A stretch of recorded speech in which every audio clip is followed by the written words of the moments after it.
ಅಂತನ್ನುವಂಥ ಪ್ರಶ್ನೆ ಈಗ ಹೇಳ್ತಾ ಇದೆ ಅಂತ.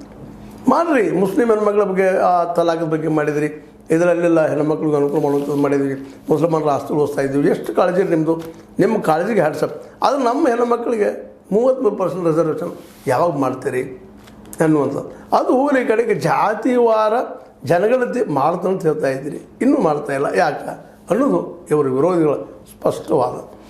ಇದರಿಂದ ಇದೇನು ತೋರಿಸ್ತದಪ್ಪ ಅಂದರೆ ಇದು ಕೇವಲ ಧರ್ಮ ನೆಲೆಗಟ್ಟಿನಲ್ಲ ಈ ವಕ್ಫನ್ನು ಇವರು ಇಂಟ್ರೊಡ್ಯೂಸ್ ಮಾಡಿದರು, ಪಾಸ್ ಮಾಡ್ಕೊಂಡಿದ್ರೆ ರಾಷ್ಟ್ರಪತಿ ಅವರಂತೆ ಮುಗಿದೋಯ್ತು. ಆಲ್ರೆಡಿ BJP ಆರಿಸಿದಂಥ ಹೆಣ್ಮಗಳಿದ್ದಾರೆ, ಅವರಿದ್ದಂಥವರು ಅದಕ್ಕೆ ಸೈನ್ ಮಾಡ್ತಾರೆ ಅನ್ನುವಂಥ ಭರವಸೆ ಇಲ್ಲದ. ಹೀಗಾಗಿ ಅದು ಪಾಸ್ ಆಯಿತು. ಇನ್ನು ಮುಂದೆ ಏನು ಅಂದ್ರೆ ಮುಂದೆ ಏನು ನೋಡು, ಮುಸ್ಲಿಂ ಸಂಘಟನೆಗಳು ಕೋರ್ಟಿಗೆ ಹೋಗ್ತಾನೆ ಅಂತ ಹೇಳ್ತಾ ಇದ್ದಾರೆ. ಕೋರ್ಟ್ನಲ್ಲಿ ಜಯ ಸಿಕ್ಕೀತಾ ಅಂತ ನೋಡಿದಾಗ ಕೆಲವೊಮ್ಮೆ ಸಿಗ್ಬೋದು, ಸಿಗದೇನೂ ಇರ್ಬೋದು. ಯಾಕಪ್ಪ ಅಂದ್ರೆ 2014 ನಂತರ ಬಂದಂಥ ಅನೇಕ ನಿರ್ಣಯಗಳು ವಿಶೇಷವಾಗಿ ಸರ್ಕಾರದ ಪರಾಳ ಇದ್ದದ್ದು ನಾವು ನೋಡ್ತಾ ಬಂದಿದ್ದೀವಿ. ಹೀಗಾಗಿ ಇದು ಸರ್ಕಾರದ ವಿರುದ್ಧವಾಗಿ ನಿರ್ಧಾರ ಬಂದಿದ್ದ ಮುಸ್ಲಿಮರ ಹಕ್ಕುಗಳಿಗೆ ಅಥವಾ ಸಂವಿಧಾನ ವಿರೋಧಿ ಅಂತ ಹೇಳ್ತಾ ಇದ್ದಾರೆ. ಇವರು ಸೋನಿಯಾ ಗಾಂಧಿ ಅವರು ಹೇಳ್ತಾ ಇದ್ದಾರೆ ಇವರು ಸಂವಿಧಾನ ವಿರೋಧಿ. ನಿಜವಾಗಿ ಇವರಿಗೆ ಮಹಿಳೆಯರ ಬಗ್ಗೆ ಕಾಳಜಿ ಇದ್ದಿದ್ರೆ ಎಲ್ಲ ಜಾತಿಗಳಲ್ಲಿ ಕೌಂಟ್ ಮಾಡಿಕೊಂಡು ಮೀಸಲಾತಿ ಇಟ್ಕೊಂಡು ಎಲ್ಲ ಹೆಣ್ಮಕ್ಳಿಗೆ 33% ಮೀಸಲಾತಿ ಸಿಗುವಂಥದ್ದು ಯಾಕೆ ಮಾಡಬಾರದು ಅಂತೇಳಿ.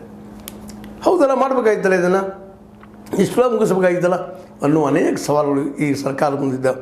ಅದಾಗ್ತದೋ ಇಲ್ಲೋ, ಕೋರ್ಟ್ನಲ್ಲಿ ನ್ಯಾಯ ಸಿಕ್ತಂತ ಅವ್ರೇನು ಭರವಸೆಯಿಂದ ಹೋಗ್ತಾ ಇದ್ದಾರೆ. ಆದರೆ ಇವತ್ತು ವಕ್ಫ್ ಮಸೂದೆ ತಿದ್ದುಪಡಿ ಏನಿಲ್ಲ ಅದಿದ್ದು ಇವತ್ತು ಹೆಚ್ಚುಗಳು ದಾಟಿ ಹೋಗ್ಯದ.